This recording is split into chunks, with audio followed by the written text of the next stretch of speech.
Bull Connor could not lay black and brown folks low, if Jim Clark in Selma could not lay black and brown folks low, if Lester Maddox in Georgia could not lay black and brown folks low, that Donald John Trump ain't gonna be the one, y'all. So just know that.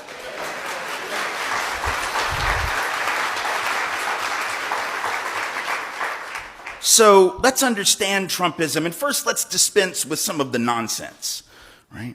Because there are still a lot of people who would have us believe that everything I just said, however much it might be pretty rhetorically, that it isn't really fair, because after all, it's not right of me to suggest that Trumpism is first and foremost a white nationalist project. That it's not, oh, I hadn't said that yet, but I just did.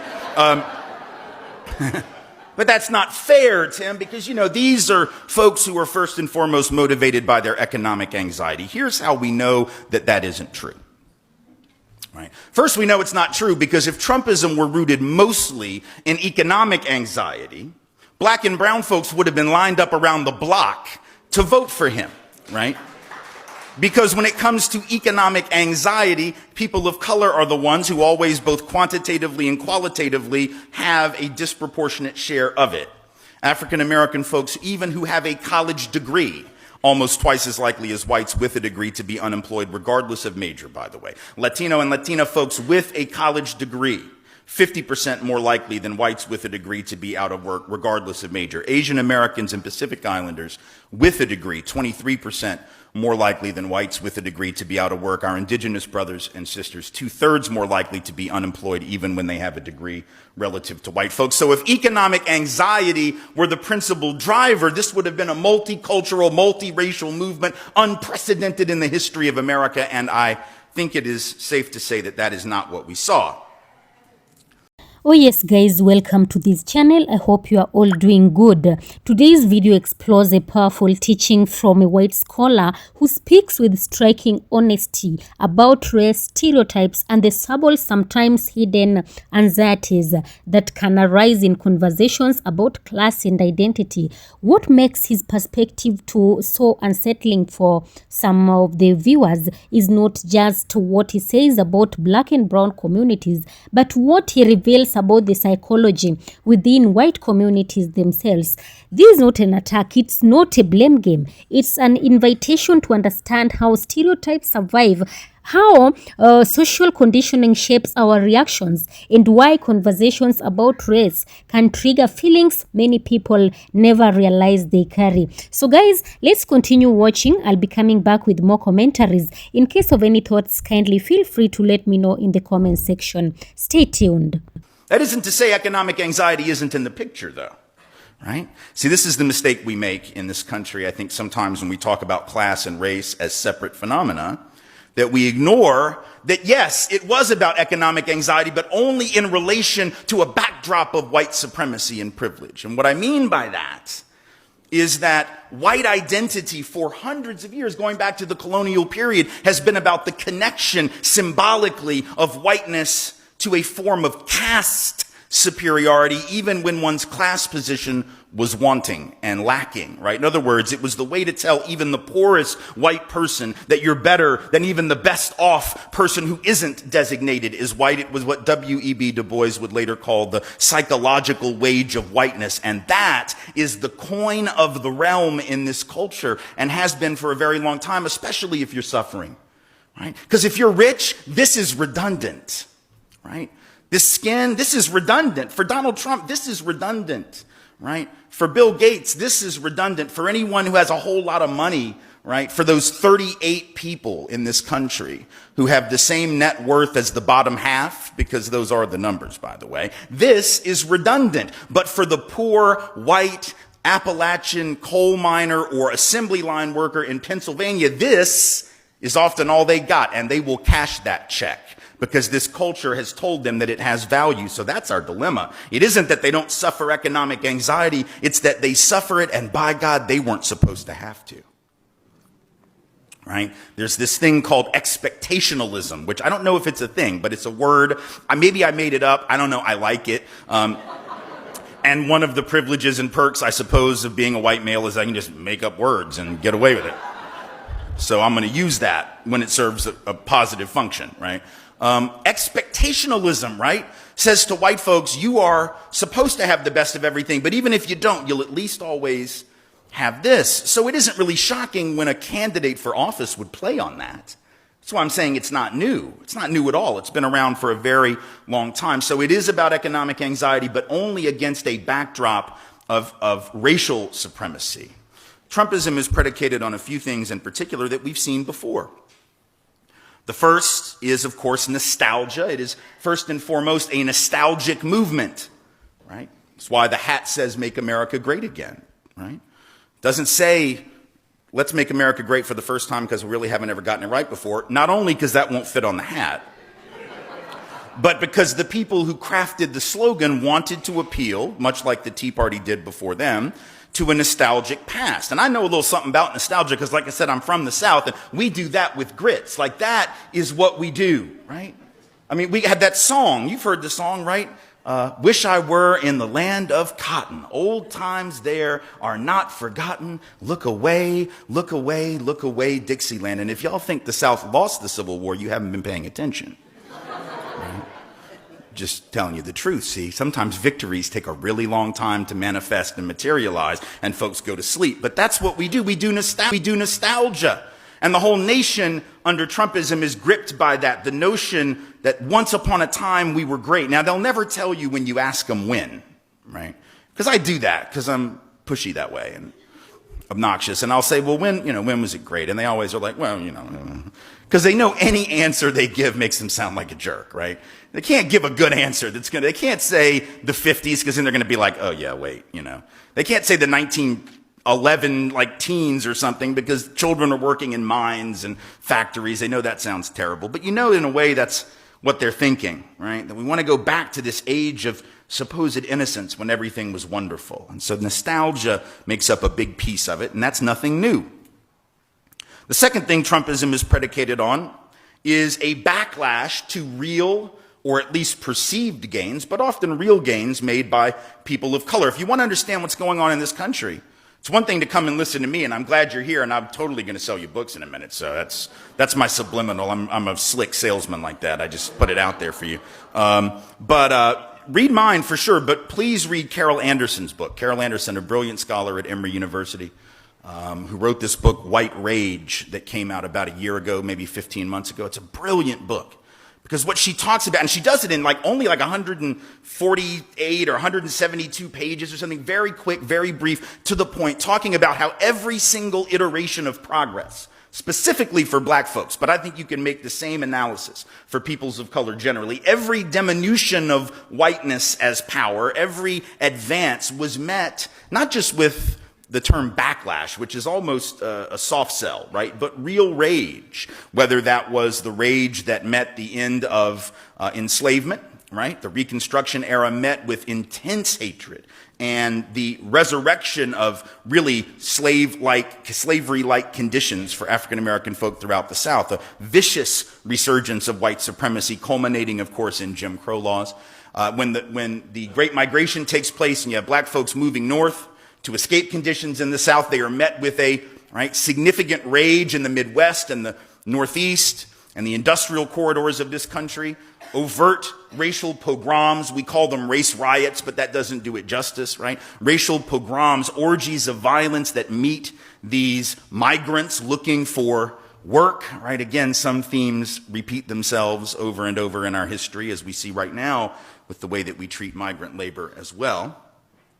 White rage that met the Brown versus Board of Education decision, a kind of rage that led entire school districts to simply shut down their public schools in the South, create white flight, so-called Christian academies where the white folks could go and end black schools or black schooling after 5th grade or 7th grade or 8th grade. It was a form of real rage. We saw it culminate not only in the South, in places like Boston, right? And there were desegregation crises out here, as you well know. And so, right, West Coast, East, South, all around the country, that kind of rage which met progress. And of course, then that culminates even beyond the desegregation backlash with the response to affirmative action, the response to the Fair Housing Act, all kinds of backlash that we saw throughout the 80s. And then, of course, with the advances signified or symbolized by the presidency of Barack Obama, you get birtherism, you get the Tea Party, you get this I want my country back mentality. Putting aside how concrete the gains for black and brown folks really were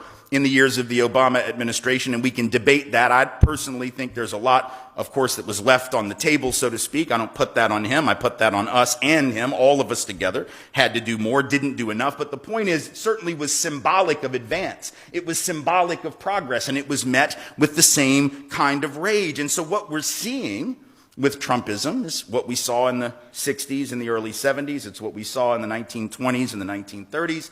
It's what we saw in the 1890s, the 1870s, the 1880s, even some of the same rhetoric, right?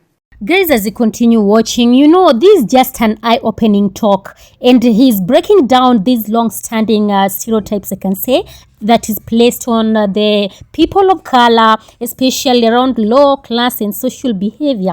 What surprises many viewers is how honestly he is exposing the anxieties of superiority that some white people experience when conversations about race and class arise.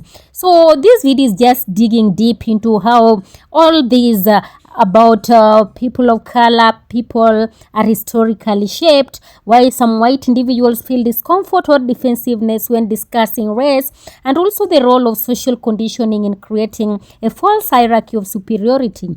Then also, even in the comment section, let's talk about how recognizing these patterns can open the door to more honest, empathetic, and transformative dialogue. Yeah, so if you are ready for a challenging but important perspective, one that encourages reflection, accountability, and growth, this teaching is a must watch. Guys, let's get into the remaining clips. Like, comment, and subscribe for more content exploring race, society, and the truth that push us towards understanding. Let's get into the remaining clip. I'll be back. The rhetoric of white victimhood, right? The idea that we're the ones now, that's what all the surveys say. White folks are locked in this not only nostalgia for the past, but this real fear that we're the ones being victimized. Not only the polls tell us that, YouTube tells us, right? Because this one guy, you saw him in the Starbucks. This white man melted down in a Starbucks, yelled at a black barista, called her everything but a child of God, used every possible racial slur, pointed out, I voted for Trump, like that was at all relevant to his latte purchase, right? But he apparently got bad service and wanted to let everybody know that, by God, I'm a Trump voter and you're and he uses the N-word, and it's all on video. And his point was that he feels oppressed because he got bad service at the Starbucks. Y'all, if you think that bad service at the Starbucks, like they put soy milk in and you ask for 2%, like if you think that that is oppression, you have just proven white privilege with a vengeance. Better than me or my books or Carol Anderson or her books or any person of color ever possibly could. Because if you think that's oppression, you don't know what oppression is. So thank you for the assist, in the pedagogical approach of what I'm trying to do. And there was the white woman in the Michaels in Chicago, right? Bought too much stuff to fit into the plastic bags that they give you. And so the black woman who was the clerk said, hey, we've got these, reusable, recyclable bags. It'll just be $1. Your stuff will fit in there better. And she goes ballistic, starts using racial slurs at her. Again, talks about being a Trump voter like it's relevant to her crafting or whatever she was doing with the stuff from Michael's. Once again, thinking that she's oppressed because they asked her to buy a $1 bag, y'all. A $1 bag was oppression. See, this is what Robin DiAngelo talks about as white fragility, right? This idea that we're just sort of like, and it's funny because these are the people that call progressive snowflakes, right? These are the people that, those of us who fight racism, well, you're snowflakes because you can't handle what? Like you get triggered too easily. You think everything is racism. So we're the snowflakes. This coming from people who sort of lost their mind when they redid Annie with a black character, right? These are, they redid Annie with a black actress and Jamie Foxx. And it was like, you can't redo Annie. It's a classic. She's an orphan and she has red hair, and then they made Rue black in the Hunger Games. And we're like, oh, no. You can't do that. So, sort of interesting when you call someone a snowflake and you melt that easily. But that's sort of where white rage is. It's gotten to this absurdity, but it's always been there. It was Justice Joseph Bradley of the Supreme Court in 1883 who first coined the concept of sort of reverse discrimination against white people when he, along with his colleagues, threw out many of the Reconstruction era civil rights laws by saying that it was time for the Negro to stop being the special favorite of the law and join the rest of us as mere citizens, right? This is sort of ironic considering that up until a few years before, only whites could be citizens and were considered as such. But now all that special treatment, you know, the Freedmen's Bureau, which lasted about a minute, and the Freedmen's Bank, which lasted about another minute, was too much favoritism. So again, this stuff has been around, and I want us to remember that because folks fought that then, and we don't have to be disheartened now. It's really not a unique moment. It just goes to show that, you know, as I think we might all know, Donald Trump didn't really think of something new, right? This isn't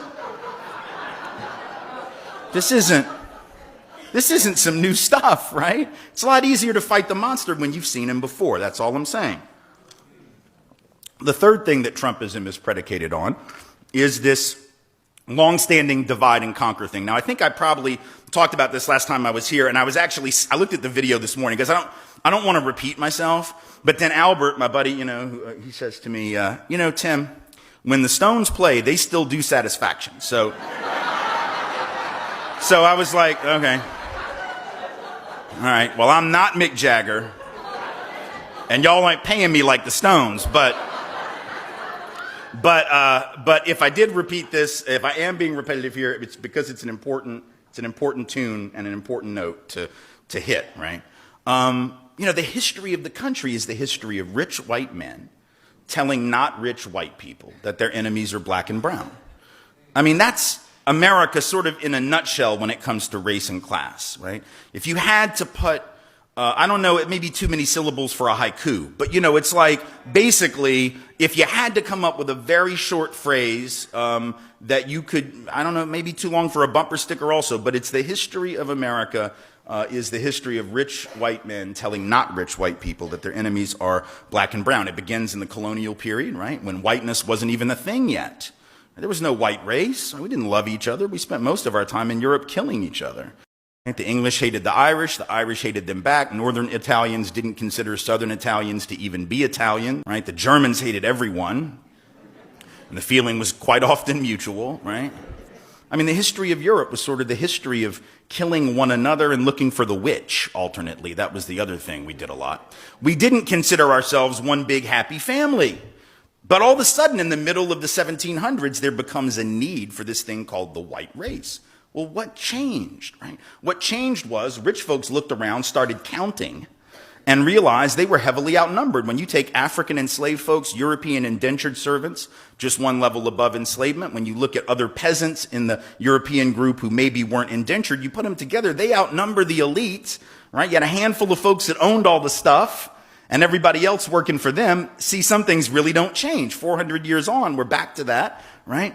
And so they looked around and realized they had to figure out a way to get some of those poor Europeans on their team. They create the notion of whiteness, the white race, give out little perks here and there. You can enter into contracts, testify in court. You can vote, at least if you're male. We're going to put you on the slave patrol to keep those people in line, right? It's not real power. You know, you're on the slave patrol. You don't own the land, right? You know, and this is important in an era of police misconduct in our country to understand. This is the bright line of the first iteration of law enforcement was slave patrol, right? And black and brown folks know that. See, knowing your history is really important because I gather that a lot of white Americans don't know that history that stretches from slave patrols to the present. And if you don't understand that, and you don't understand the way in which black life has been discounted so regularly, then a phrase like, let alone a movement like Black Lives Matter won't make sense to you, right? And then you'll say things like, well, but what about my life? But all lives matter, don't I? But what about me? I know all lives matter, precious. I know. I got 2 white children. I know. You don't have to tell me that their lives matter. The problem is every police officer in America knows already. And every teacher in America knows. And every employer knows. And every bank loan officer knows that their lives matter and that their credit record probably won't. See, that's the difference. Right? But if you don't know the history, including the slave patrol history all the way up to the present, lots of misconduct in the Los Angeles area. If you don't know enough about it, just watch, I think it was episode 2 of the 5-part OJ documentary on ESPN. You'll know all you need to know about the history of the LAPD. And it'll put everything in perspective for you if you didn't already know. Right now, you could have just asked some black folks and they would have told you. Could have just asked some Latinx folks and they would have told you. But a lot of times we just don't know this stuff because we haven't been taught. Not your fault, right? I wasn't taught it. I took AP history. That's the history for smart people. And they still didn't teach me about that. So you can't know what you weren't taught. You can't teach what you don't know. So anyway, the divide and conquer starts in the 1700s, and all of a sudden the cross-racial rebellions that had begun to foment begin not to foment, begin to diminish, and whiteness becomes stronger. The Civil War era is the same thing. You got rich white folks telling poor white folks that they got to go out and fight because the rich don't fight. The rich aren't going to fight to keep their own property interest in other human beings. They're going to get poor people to do that. Rich people, if y'all aren't clear on this, don't fight wars. They get poor people to do the dirty work for them. They get doctors to write notes saying they have heel spurs and can't go to Vietnam. That's what rich people do. And if y'all don't know who I'm talking about, you can just Google that. That's what the internet is for, y'all. Oh yeah, guys, thank you for being with me through the video, and we are seeing how the explanation of this simple truth is good, and also how all these things don't just come from the people they target. They come from the people who create them. This threat is tracing the roots of common myths about the POC communities, the black and brown communities, the ideas about criminality, intellect, responsibility, and class behavior back to historical systems built to justify inequality. So these narratives were never neutral. They were constructed to defend political, economic, and social advantages held by the white populations. So when a society creates laws that criminalize certain groups more harshly, when media repeatedly shows one group as not good and another as innocent, when economic barriers are framed as a lack of effort rather than systemic limitation, the result is a stereotype that feels natural even though it was designed. The scholar is emphasizing that such words survive because they serve a function and not because they reflect the truth. Yeah, so he's talking about this topic of law.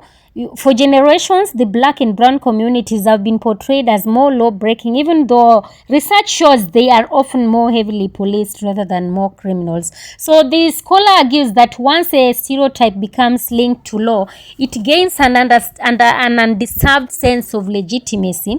People begin to assume that unequal outcomes reflect unequal behavior rather than unequal enforcement. Then comes class. He notes that class stereotypes often overlap with racial ones. Poverty in white communities is treated as an individual misfortune. Poverty in communities of color is treated as a cultural flaw. And this double standard is not accidental. It reinforces the idea that whiteness is a default of respectability, while blackness and brownness must constantly defend themselves against suspicion. Yes, so here is where the scholar's message may become more challenging. Explaining that conversations about race often trigger an anxiety of superiority in some white individuals, not superiority itself, but the anxiety of losing it. Guys, for centuries, the whiteness has been associated with authority, normality, and social elevation. Even people who reject racist beliefs can still inherit these social scripts subconsciously. So when conversations about racial inequality arise, a quiet fear emerges. Does acknowledging these issues mean my own advantages aren't earned? Does it mean my identity is tied to injustice? Does it mean I've been benefiting without realizing it? So these questions can provoke defensiveness, denial, discomfort, or silence. Yes, so the status threat anxiety. It's not about not liking others. It's about fearing what happens when the myths that protect social comfort begin to unravel. Yes, so some people may reject discussions of race, but according to some people, this anxiety makes some white people resist conversations about all these, not because they are malicious, but because those conversations challenge deeply ingrained assumptions. Yes, so let's talk about common reactions, that is minimization. You know, race isn't a big deal anymore. This avoids the discomfort of facing ongoing inequalities. Let's talk of individualism. None is racist, so it's not anyone's problem. This shift focuses away from systems and places it on personal morality. Let's talk about the reversal. Talking about race becomes even seen as the problem rather than the racism itself. People feel attacked when the system, not the individual, is what's being critiqued. And the scholar emphasizes that these reactions are predictable, not shameful. They are signs of inherited narratives being challenged. Yes, and there is...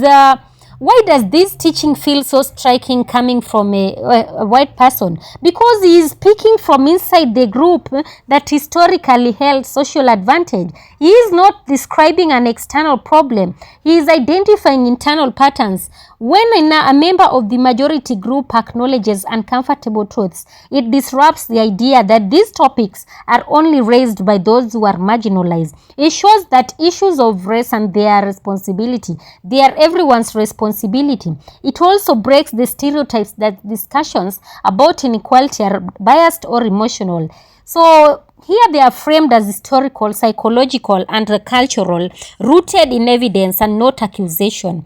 And there is this message of possibility. We cannot change what we refuse to see. But when we name the narratives we inherited about blacks and brown communities, about whiteness, about law, class, and identity, we create room for growth. Yes. So listeners are encouraged to question where the assumptions originate, recognize the systems that shaped those assumptions, embrace discomfort as a sign of learning, replace stereotypes with understanding, and move from defensiveness to connection. The goal is not guilt. The goal is clarity, because clarity allows empathy, and empathy allows meaningful change. Yes, so if we can learn to see the stories we were taught, we can finally choose which ones we want to keep and which ones we must leave behind. So thank you so much for watching, guys. Of course, all credit belongs to the original creators of the video.